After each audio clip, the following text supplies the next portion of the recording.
destroys the night, night divides the day. Try to run, try to hide, break on through to the other side, break on through to the other side, break on through.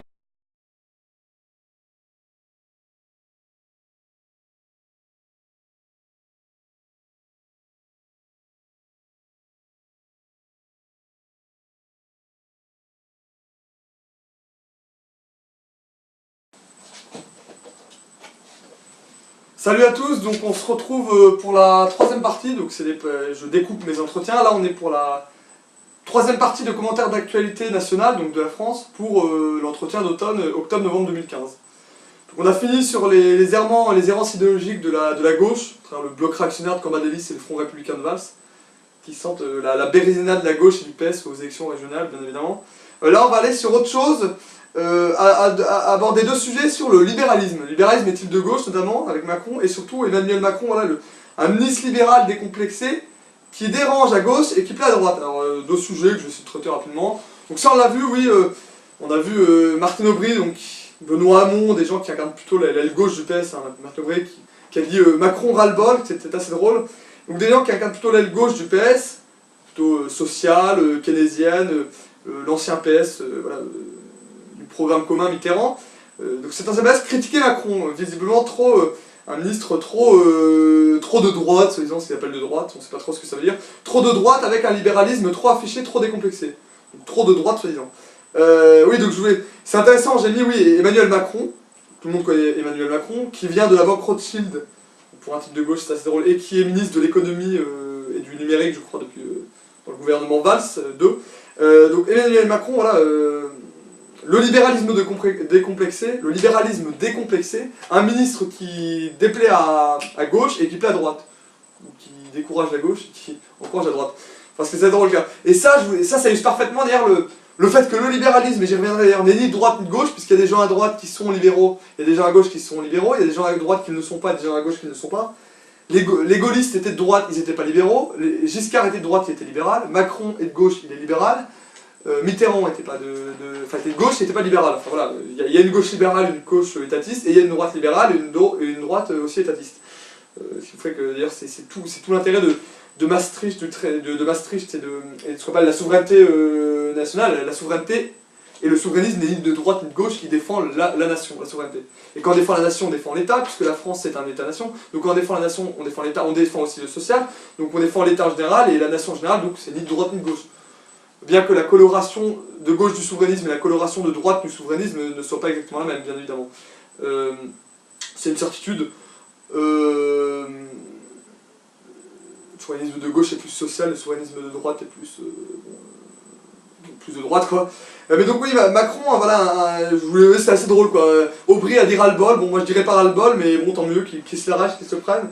C'est un type de gauche qui déplaît à la gauche mais qui plaît à la droite, ce qui est assez drôle. Ce qui prouve qu'il n'y a plus de gauche ni de droite, ou ce qui prouve que le clivage gauche-droite, depuis Maastricht, depuis 1992, et depuis le tournant libéral, notamment de la gauche depuis 1983, le tournant de la rigueur, il n'y a plus ni droite ni gauche, en réalité il n'y a que des souverainistes, des anti-souverainistes, des européistes, des anti-européistes, des libéraux, des anti-libéraux, des étatistes, des anti-étatistes, mais gauche-droite, je sais pas trop ce que ça veut dire. Surtout aujourd'hui avec la mondialisation et tout ça a bougé, quoi, le clivage a bougé, donc voilà, Macron, ministre de gauche, qui déplaît à la gauche et qui plaît à la droite. Le libéralisme décomplexé, bien évidemment, puisqu'on a vu, hein, lui il fait la loi Macron, il veut en finir avec les fonctionnaires, ce qui posera d'ailleurs un problème avec la gauche, parce que la gauche a déjà perdu les ouvriers avec le tournant libéral de la rigueur, elle a perdu les immigrés par sa diabolisation de l'islam et par la théorie du genre, et bientôt elle perdra les fonctionnaires à travers son libéralisme exacerbé et son progressisme exacerbé. Donc c'est bien, hein, la gauche, le PS perd tous ses électorats, les fonctionnaires, les profs, les immigrés, les banlieues, et bien évidemment les ouvriers, les pauvres qu'elle a perdus depuis 30 ans, en ayant trahi la gauche et le monde du travail et les réformes sociales. Donc tout ça est bien normal. Ensuite, voilà, Macron, voilà, le libéralisme décomplexé, donc je vais pas revenir sur ce qu'est la loi Macron, tout le monde connaît. Donc ensuite, ah oui, le libéralisme est-il de gauche? Donc oui, c'est intéressant ça. Le libéralisme est-il de gauche? Eh bien, la réponse est oui, non. Enfin, je vais pas refaire un historique, mais historiquement, oui, le libéralisme est de gauche.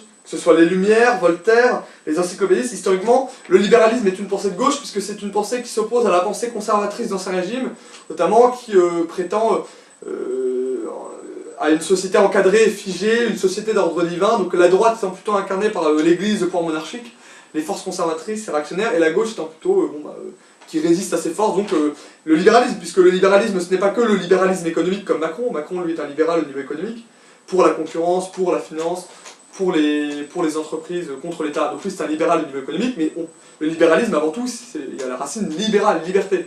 C'est avant tout une pensée de l'individu et de la liberté individuelle, à tous les niveaux, politique, économique, religieux, donc, liberté d'expression, liberté et tolérance religieuse, liberté économique bien évidemment, le fameux laisser-faire, laisser-passer de Turgot, cher à Turgot, cher aux libéraux et aux physiocrates de la fin de l'Ancien Régime et de la Révolution française. Donc le libéralisme, oui, à la base, est plutôt de gauche. Hein. Les révolutionnaires français qui étaient bien de gauche, puisqu'ils étaient révolutionnaires, et qui prétendaient à mettre à bas un ordre ancien sclérosé et conservateur, eux étaient révolutionnaires.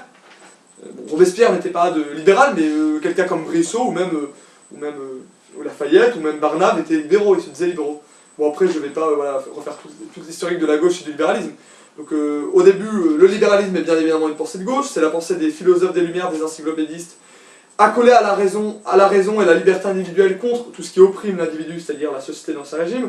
Le XIXe siècle, bien évidemment, je ferai très court, mais c'est aussi plutôt Tocqueville, les grands penseurs du libéralisme, que ce soit Tocqueville ou que ce soit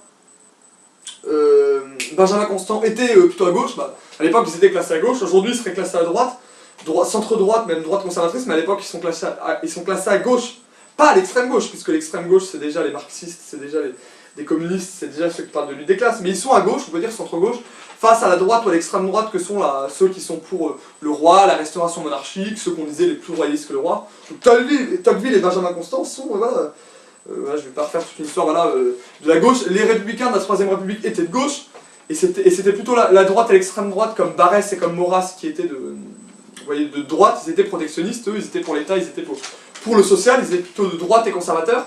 Il y est progrès social, défense de la classe ouvrière à un certain conservatisme. Bon voilà, le libéralisme est-il de gauche, voilà. Vaste question, puis même Guy Mollet était quelqu'un de libéral au niveau économiquement. Déjà, il faudrait définir ce qu'est le libéralisme, encore une fois. Est-ce que c'est politique, économique? Si c'est économique, ben bon, c'est oui, plutôt de gauche. Encore une fois, Turgot, Necker, bon, au début, voilà, laisser faire, laisser passer, c'est une pensée de gauche. Laisser faire le marché, laisser passer les hommes, les marchandises. C'est le fameux axiome, la fameuse phrase qui résume la doxa et la pensée libérale autour de... Vous savez très bien, hein, laisser faire, laisser passer, c'est la règle et le dogme de la libre concurrence. Je rappelle tout de même que le libéralisme est-il de gauche, Jacques Delors, qui a fait l'acte unique et qui était un tenant du libéralisme et de l'Europe libérale maastrichtienne, la gauche. Pascal Lamy, premier patron de l'OMC, de l'Organisation mondiale du commerce, qui est le truc ultra-libéral et qui vise à favoriser le commerce et les échanges internationaux, il vient du PS à gauche. Jean-Claude Trichet vient de la gauche. Voilà, Manuel Valls, Emmanuel Macron de gauche. Donc voilà, je voulais juste dire ça. Donc Emmanuel, pour finir, pour clore le dossier Macron et le dossier est-ce que le libéralisme c'est la gauche? Déjà quel libéralisme? Donc clore, voilà, Emmanuel Macron, voilà, le libéralisme décomplexé, en effet, le ministre de gauche qui déplaît à la gauche et qui plaît à la droite, ce qui prouve déjà qu'il faut repenser encore une fois les clivages politiques et idéologiques, c'est plus gauche-droite, on est sur des clivages plus idéologiques et de doctrine. Donc au-delà de ce libéralisme décomplexé, Macron avait eu cette fameuse phrase, oui, le libéralisme c'est la gauche, il vient de la gauche. Mais moi je dis, dans acte, oui, il n'a pas tort. Pour les racines, là je vais faire un petit historique de la gauche, hein. Les philosophes et la raison face à l'Ancien Régime, puis ensuite au XIXe siècle, la pensée, les républicains, les progressistes face à la restauration monarchique, et même au XXe siècle, une certaine gauche anti-marxiste et anti-communiste était volontiers libérale, même Blum, même bon, le Front Populaire est quelque chose de très à gauche, très socialisant, mais Blum lui-même était libéral pour certaines choses. En général, la bourgeoisie est libérale, c'est un truc qu'il faut comprendre, quoi. Depuis la Révolution française, depuis les Lumières, la bourgeoisie, qu'elle soit marchande, philosophique, commerçante, la bourgeoisie est toujours de droite ou de gauche, elle est toujours libérale. Et en général, ce sont plutôt les forces anti-bourgeoises qui sont anti-libérales. D'ailleurs, donc la bourgeoisie est libérale, de droite ou de gauche, et les forces anti-bourgeoises, qu'elles soient donc le peuple, le prolétariat, est en général anti-libéral parce qu'il a bien identifié le libéralisme comme une violence sociale faite au peuple. Donc lui est en général plutôt protectionnisme et anti-libéral, les ouvriers, le peuple, les paysans. Et en général les élites aussi, une certaine élite aristocratique historiquement qui était aussi anti-libérale par esprit anti-bourgeois, par esprit conservateur et réaction. Donc j'en ai fini sur ça, mais en tout cas ce qui est sûr c'est que Macron n'a pas tort. Macron, même si on peut le détester, moi-même j'aime pas beaucoup, mais il n'a pas tort quand il dit que le libéralisme est de gauche. Indéniablement, il n'a pas tort, au moins philosophiquement pour les racines. Même Raymond Aron, on ne peut pas tellement le casser. On dit à droite, oui, droite par rapport à Sartre, dans le cadre de la guerre froide, par rapport à Sartre ou Camus, Raymond Aron est de droite, mais c'est pas une droite de l'identité, c'est pas une droite maurassienne, une droite ni réactionnaire, ni conservatrice. Donc le libéralisme, oui, prend ses sources dans la pensée de gauche, puisque le libéralisme c'est une totalité, c'est une vision philosophique du monde, c'est la liberté, après la liberté est plutôt passée à droite et l'égalité est passée à gauche, mais à la base, le libéralisme, c'est-à-dire l'idée de la liberté individuelle et du libre choix, du libre arbitre, et évidemment une pensée philosophique de gauche. Il suffit de regarder encore une fois Tocqueville et Benjamin Constant pour s'en assurer, ces gens-là étaient de gauche. Alors ensuite, un autre sujet, j'ai clos le sujet Macron et le libéralisme, Morano et la race blanche. Alors Morano et la race blanche, face aux réactions politico-médiatiques outrées, politiquement correctes outrées, Morano et la race blanche, là aussi l'esprit libre de Morano, face à la dictature de la pensée au politiquement correct. Alors ça c'est un truc inouï, je vais aller vite fait parce que c'est pas très intéressant même si ça fait beaucoup parler ce sujet. Morano balance, donc c'était à On n'est pas couché, chez Ruquier, donc à On n'est pas couché en octobre. Morano vient pour parler des républicains, des régionales, d'ailleurs elle se présentait pour les régionales, depuis elle en a eu un peu de mal. Et donc Nadine Morano, je ne présente pas Nadine Morano, tout le monde connaît. UMP, les républicains, plutôt à droite, plutôt la droite populaire et sociale, avec un franc-parler populaire, tout le monde connaît. Sarkozyste, très proche de Sarkozy, ce qui avait aidé Sarkozy entre autres à gagner en 2007 sur une ligne néo-Front National, sur une ligne bien droitière, bien identitaire, bien souverainiste. Donc Morano a prononcé cette phrase, elle a cité De Gaulle, c'était face, donc c'était à On n'est pas couché face à Yann Moix et comment s'appelle-t-elle la bégasse, Léa Salamé et face à Laurent Ruquier, le culturo-mondain, assez sympathique par ailleurs, notamment interloqué et berlué. Vous parlez de race blanche. Alors elle a cité De Gaulle, c'était assez énorme, elle a cité c'était De Gaulle de Perfit, ou je sais pas quoi, les entretiens du général De Gaulle avec son fidèle ministre et ami Alain Perfit, que je ne comprends pas, que en général les fidèles de lecture éphémère de Gaulle connaissent. Perfit c'était ce personnage très intéressant autour du général de Gaulle, gaulliste, avec Chaban-Delmas, Pompidou et d'autres. Et donc, dans ce fameux livre, Morano cite la fameuse phrase « La France est un pays de race blanche », bon, elle dit de race blanche, de culture gréco-latine, ou je sais pas quoi, et de confession, de religion judéo-chrétienne. Bon, elle cite judéo-chrétienne pour pas trop se faire taper sur les doigts. Aujourd'hui, il vaut mieux dire, puisqu'on parle de racines juives de la France, je sais pas d'où ça vient. Les racines chrétiennes de la France, ça c'est une certitude. Les racines païennes, c'est-à-dire celto-germanico- grec, c'est une certitude. Il y a des racines païennes et chrétiennes à la France, il n'y a pas de racines juives à la France. Et c'est pas être antisémite que de dire ça, c'est pas faire offense aux juifs que de dire ça. Genre.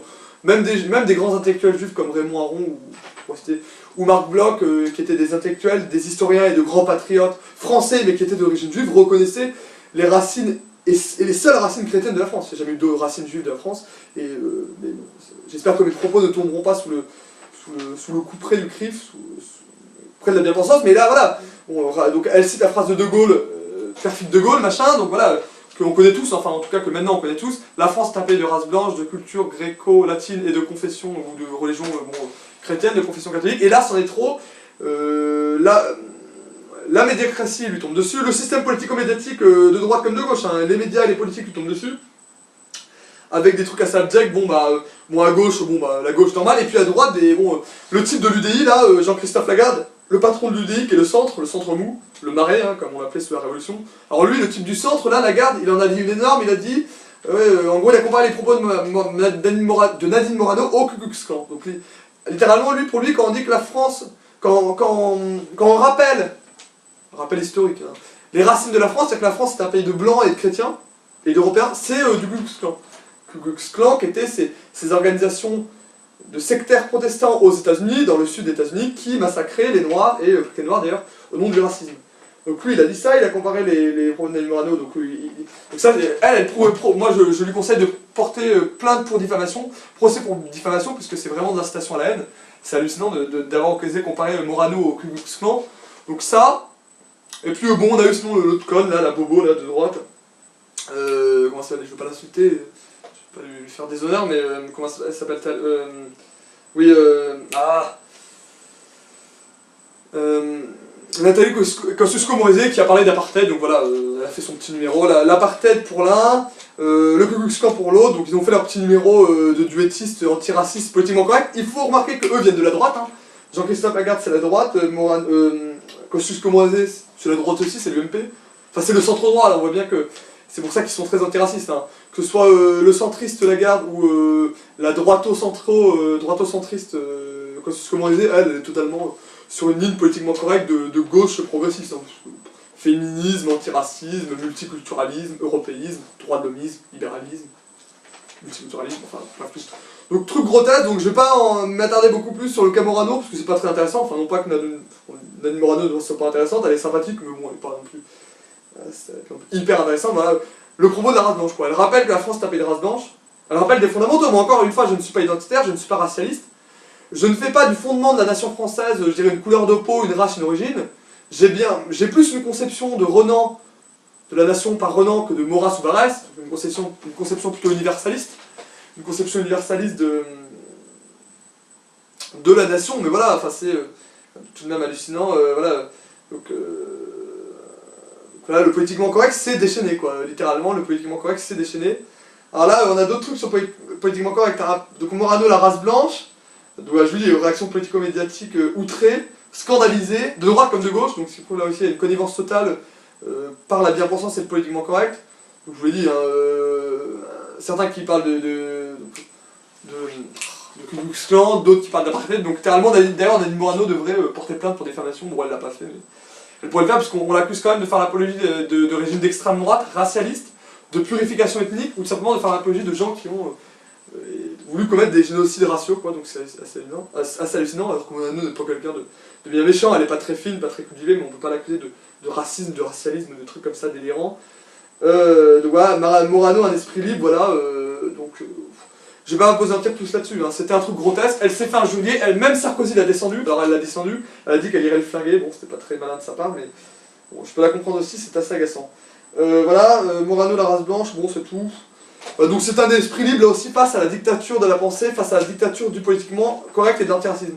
Aujourd'hui on ne peut même plus rappeler ce que sont nos racines, d'où on vient, sans être traité de racisme. Bon, je crois que la LICRA ou SOS Racisme a voulu porter plainte pour racisme et incitation à la haine raciale. Je crois qu'ils n'ont pas déposé plainte parce qu'il n'y avait pas grand chose à... Ils sont fous mais pas à ce point quand même. Là, faudrait pas parce que là il n'y a pas d'incitation à la haine raciale. Hein. Avant l'incitation à la haine raciale c'est vous étiez raciste contre quelqu'un, maintenant quand vous vous définissez racialement, c'est déjà de l'incitation à la haine raciale, par rapport à vous, par rapport à qui, on ne sait pas. Donc voilà, je voulais finir sur le premier dossier politiquement incorrect, qui était un truc vraiment, alors là, vraiment grotesque. Hein.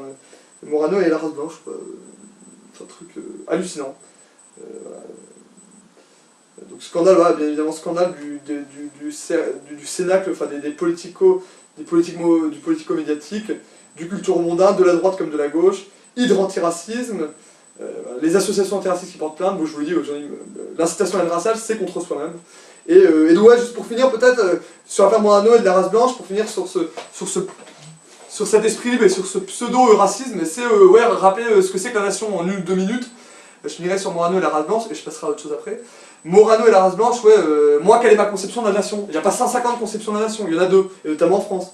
Il y a la conception de droite et d'extrême droite, Maurice Barrès, Charles Maurras, une conception Barrès-Maurras, une conception très droitière, la terre et les morts, les racines de la France, donc plutôt sur une définition de la nation plus moins généreuse, moins humaniste et plus exclusive, moins inclusive, donc qui est sur les origines, la religion, la race, l'identité, une vision de la nation essentialiste, un peu à l'allemande, une vision à l'allemande, très barresso-maurassienne, qui étaient les grands penseurs du nationalisme, on peut dire, du nationalisme de droite.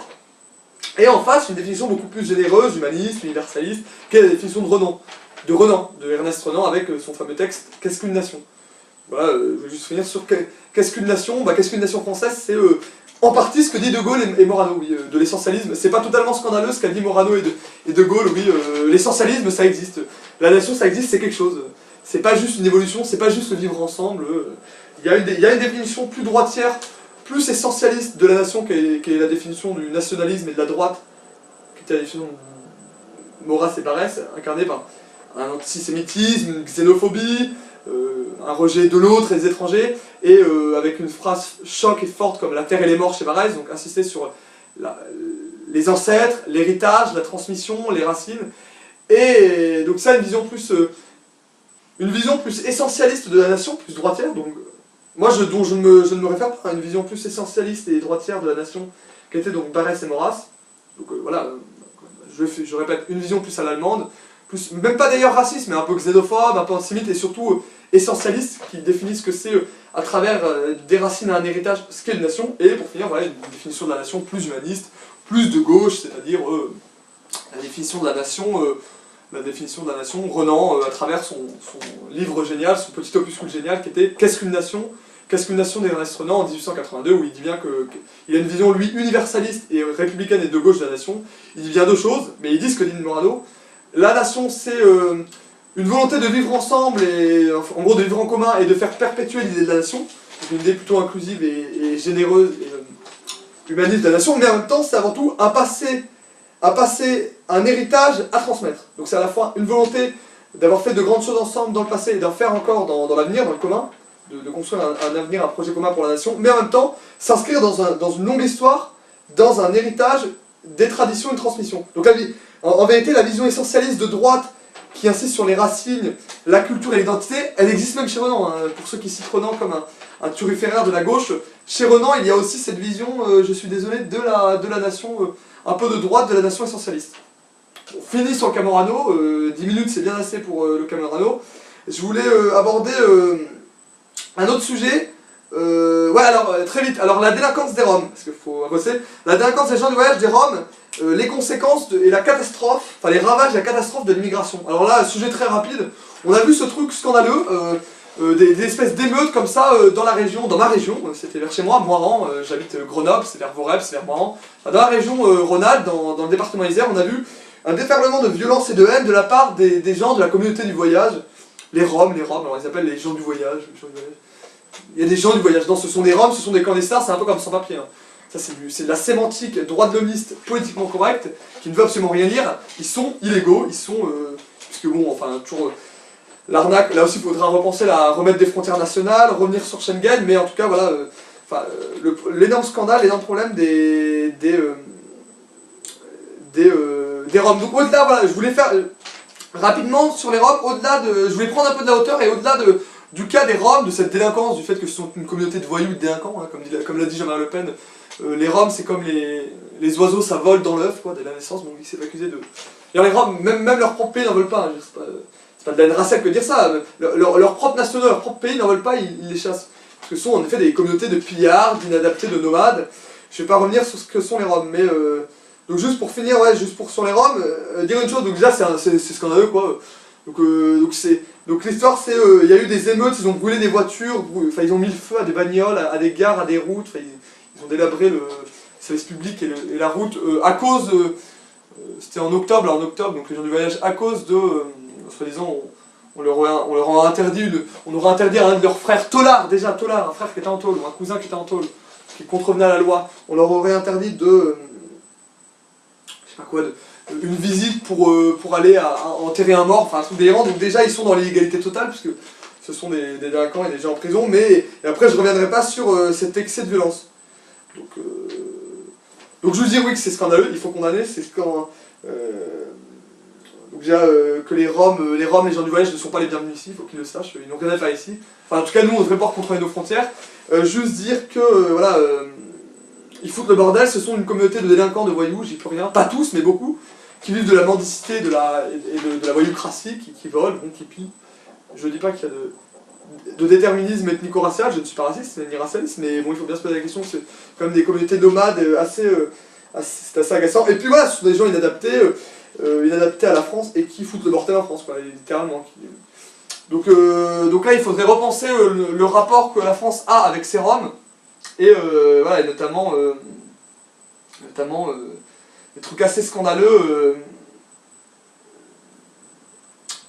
assez scandaleux puisque, oui, les Roms, bénéficient, ouais, on dirait que d'un laxisme. Là, on reviendra d'ailleurs sur le laxisme sécuritaire de la police, des forces de l'ordre. Donc il faudrait arrêter ça. Et là, je repose bien évidemment la question des frontières de Schengen, puisque ces gens, à cause de l'espace communautaire, de l'abolition des frontières nationales, de la dissolution des nations, pour bien le dire, de l'espace communautaire et de l'espace Schengen, qui sont des frontières très poreuses, puisque eux, de toute façon, sont déjà dans le cadre de l'espace Schengen de l'Union Européenne, donc ils ne sont pas à franchir de frontières. L'espace Schengen, c'est pour les gens qui viennent en dehors de l'Europe, qui viennent d'Afrique, etc. Mais pour ceux qui sont déjà dans l'Europe, c'est une catastrophe. Donc voilà, l'histoire des Roms, des voyous, des délinquants inadaptés, des nomades, donc un truc inacceptable qui ont comme ça, massacré la ville, enfin, qui ont fait usage de violence. Les ravages et la catastrophe, bien évidemment, de l'immigration. Voilà. Rien de plus vraiment à dire. Donc vraiment, moi je condamne véritablement, et pas de mimo, je condamne véritablement la délinquance des gens du voyage, des Roms. Déjà, ce ne sont pas les gens du voyage, ce sont des Roms Manchais. Il faut arrêter avec cette querelle sémantique, encore une fois, débile. Ensuite, ce sont des inadaptés, puisqu'ils ne viennent pas là pour trouver du travail, mais pour vivre de mendicité. Donc ce sont véritablement des inadaptés sociaux, économiques, tout ce qu'on veut. Et ce sont des pillards, ils vivent de mendicité, de pillage, et en plus dans des conditions délabrées, puisque même dans les banlieues, enfin, des fois on parle des... Quand horriblement la gauche, le politiquement correct, la bien-pensance, s'indigne qu'on va des fois vider des camps de Roms, mais c'est parce que c'est totalement délabré. Donc en plus, ils vivent dans des conditions sanitaires déplorables et dégueulasses, et ça menace, je dirais, la paix sociale et la paix civile de la collectivité nationale. Donc totale condamnation de ces violences des Roms. En plus, ça s'est passé dans ma région, région Rhône-Alpes, département de l'Isère. Totale condamnation des Roms, de leurs agissements.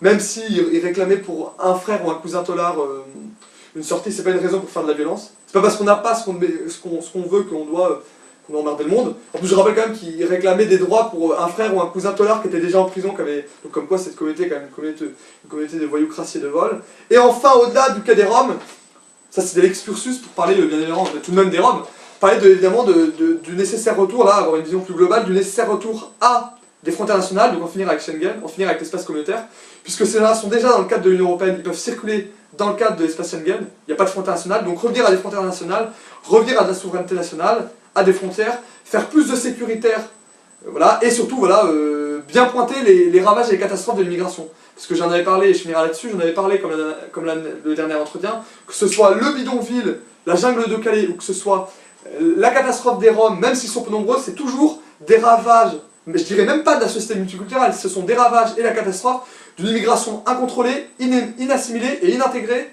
en France. Je vais finir là-dessus. Pour finir, je regarde un peu l'heure. Bon, on a encore un peu de temps sur cette troisième partie. Je crois que je vais faire 4 parties, hein, parce que je vois qu'il y a quand même beaucoup de sujets à traiter. Je vais traiter...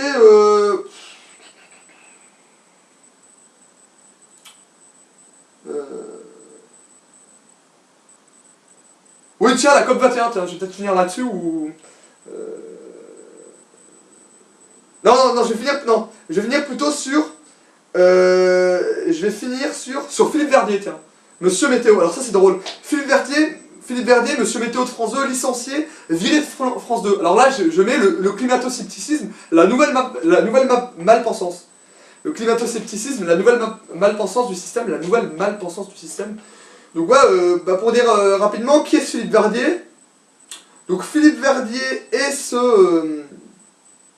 et le Monsieur Météo de France 2, on va dire, le Monsieur Météo, c'est le présentateur météo de France 2 bien connu, et, bon, Vindelia, Tania Young, bon, il y a plusieurs personnes qui présentent la météo, souvent d'ailleurs des très belles femmes, mais plusieurs personnes qui présentent la météo, présentateur télé-météo à la télé. Bon bah Philippe Verdier, ouais, viré de France 2, truc assez hallucinant. Alors lui, il a été littéralement viré et licencié de France 2 pour climato-scepticisme. Alors en fait, Philippe Verdier, il a sorti un bouquin récemment, là, journaliste de France 2, Monsieur Météo, que je ne présente pas, et viré de France 2 pour climato-scepticisme. Donc je mets le climato-scepticisme, la nouvelle malpensance. Il a écrit un bouquin où il dénonce quelques contre-vérités, quelques mensonges et quelques non-dits sur le réchauffement climatique, le fait qu'il y a des lobbies, des groupes de pression, des intérêts, les multinationales, les banques, les États qui se mettent d'accord pour avoir un consensus global sur le réchauffement climatique, que ce ne serait pas seulement, selon certains experts d'ailleurs scientifiques, le fait que de l'activité humaine, du réchauffement climatique. Bon, mais ça c'est un sujet. Mais Philippe Verdier a littéralement, il a sorti ce bouquin, climato-sceptique. En fait, climato-sceptique même pas, parce que lui, il ne remet même pas en cause le réchauffement climatique de la planète. Donc il ne remet pas en cause le réchauffement climatique, il remet en cause les causes, je dirais, et les facteurs du réchauffement climatique. Est-ce que ce sont seulement des causes et des facteurs humains? Lui dit non. Lui dit non, lui dit, d'ailleurs comme Emmanuel Leroy-Ladurie, comme un grand historien de l'évolution des climats qui s'appelle Emmanuel Leroy-Ladurie en parle, le réchauffement climatique, c'est-à-dire les changements climatiques, que ce soit réchauffement ou refroidissement, les changements climatiques au cours de l'histoire, c'est très fréquent. Bon, c'est sur des centaines et milliers d'années, mais il y a eu des âges glaciaires polaires, des réchauffements climatiques qui ont d'ailleurs détruit des espèces. Bon, c'est quelque chose de très sérieux. Mais ouais, les changements climatiques sont, et notamment le réchauffement climatique, est quelque chose de sérieux et de prouvé, qui a eu lieu plusieurs fois dans l'histoire et qui a notamment donné lieu à des mutations et des évolutions géologiques, physiques et scientifiques, on peut dire. Donc ça, c'est un truc hallucinant. Philippe Vernet, donc il a plus de boulot, donc il n'y a plus qu'à aller trouver du boulot ailleurs. Pour Philippe Vernet viré de France 2 pour climato-scepticisme. Truc assez, vraiment hallucinant. Donc moi je mets la nouvelle malpensance, quoi. C'est le nouveau Golgotha, hein, c'est le nouveau chemin de croix. Maintenant, être climato-sceptique, bon, il y avait le révisionnisme, négationnisme, donc la négation du génocide juif, ça c'était la malpensance absolue. L'antisémitisme en général, l'antiracisme était une des malpensances. L'antiracisme, l'antiféminisme est évidemment une malpensance. Malpensance face à la pensée unique, face à la dictature de la pensée, comme je l'ai déjà dit. Mais alors là, on a un nouveau truc, c'est le climato-scepticisme, c'est un truc énorme. Et lui en plus, c'est même pas un vrai climato-sceptique, parce qu'on a des vrais climato-sceptiques qui sont... les gens qui ne croient pas au réchauffement climatique, qui pensent que c'est... On va dire que ce sont des complotistes. Lui, il n'a pas du tout cette vision complotiste. Hein. Je tiens à certifier. Donc je dis que France 2, que France Télévisions, que j'aime bien par ailleurs, ça ne les honore pas. Ce sont vraiment des chiens de garde du système. Je ne sais pas s'il y a eu la volonté haut placée du chef de l'État de François Hollande ou de quelqu'un d'autre pour virer ce pauvre Philippe Vernet, mais là, véritablement, c'est assez scandaleux. Hein, de virer quelqu'un comme ça pour un malpropre... parce que, pour malpensance, même pas, parce qu'il a mal pensé. Pour un bouquin en plus où il n'est même pas climato-sceptique. Enfin, il ne remet même pas en cause le réchauffement climatique. Il remet en cause la théorie officielle de ce n'est que l'activité humaine. Et là, d'ailleurs, on en reparlera quand je reparlerai après à la fin de la COP21. En effet, on peut se demander s'il n'y a est-ce que l'activité humaine, notamment la production industrielle, est le seul facteur responsable, la seule cause responsable du réchauffement climatique, de la dégradation de l'environnement et du réchauffement climatique, ce n'est pas évident. Hein. Donc, voilà, la nouvelle malpensance, voilà. C'est assez scandaleux, hein. Donc on va finir là-dessus. Hein. Donc, Philippe Vernet, Monsieur Météo, viré, licencié de France 2. Déjà, c'est assez scandaleux, puisque France 2 c'est le service public, donc déjà c'est rupture de contrat. Donc voilà. Donc en plus, on le traite de climato-sceptique alors qu'il n'est pas climato-sceptique, pour finir. Le type puisqu'il ne remet pas en cause le réchauffement climatique, il remet en cause voilà, la théorie officielle du réchauffement climatique. 3, on aurait le droit de toute façon d'être climato-sceptique, je vois pas pourquoi on n'a pas le droit de remettre en cause la théorie officielle du réchauffement climatique. Le complotisme c'est une chose, mais la faculté du doute, comme disait Descartes, la faculté du doute, cogito ergo sum, je pense donc je suis, je pense donc je suis parce que je pense, et parce que je doute. Je pense parce que je doute. Je suis parce que je pense et je pense parce que je doute. Donc Descartes parlait du doute méthodique, donc le doute est essentiel. Donc là on a quelque chose de totalement scandaleux, vraiment scandaleux, et aberrant. Donc je vais finir là-dessus, voilà. Philippe Vernet, licencié de France 2 pour climato-scepticisme, alors qu'il n'est même pas climato-sceptique. Il a écrit un bouquin qui n'est même pas climato-sceptique. C'était pas un bouquin complotiste. Et je finirai là-dessus pour dire qu'aujourd'hui, voilà, le climato-scepticisme et la nouvelle malpensance. En fait, on voit très bien que toutes les malpensances, tous les malpensants, tous les ennemis du système sont définis par leur système. Hein. C'est ce que disait Voltaire. La fameuse phrase de Voltaire, je finirai là-dessus, la fameuse phrase de Voltaire intelligente. Si vous voulez savoir qui vous dirige, regardez qui vous n'avez pas le droit de critiquer. Bon, bah, le CRIF, les multinationales, la banque, et maintenant la théorie officielle sur le climat. Donc, je vois pas pourquoi on pourrait pas être climato-sceptique dans ce pays. Juste discuter raisonnablement sur la théorie du climat, parce que je vous dis, que ce soit des historiens ou des scientifiques ou des physiciens discutent sur le réchauffement climatique qui n'est pas que dû à l'activité humaine, mais qui est aussi dû à des causes naturelles. Donc le réchauffement climatique est lui-même sujet à débat, et là aussi c'est comme pour la loi Guesso, laissons les scientifiques faire leur boulot et pas le politique. Laissons les scientifiques faire le boulot et faire le débat. Donc je vois pas pourquoi on pourrait pas être, pour finir, je ne vois pas pourquoi on pourrait pas être climato-sceptique dans ce pays. Laissons les scientifiques faire le boulot. Philippe Vernet n'a même pas été climato-sceptique, et surtout ce que ça révèle de l'époque, c'est qu'on est vraiment dans une dictature de la pensée, et que le climato-scepticisme est vraiment la nouvelle malpensance. Voilà, c'est tout, j'en ai fini pour cette troisième partie. On se retrouve très bientôt pour la dernière partie. Il reste malheureusement encore une dernière partie. Donc on se retrouve très bientôt pour la quatrième et dernière partie de l'entretien commentaire d'actualité automne 2015, partie nationale. Salut à tous, à tout de suite.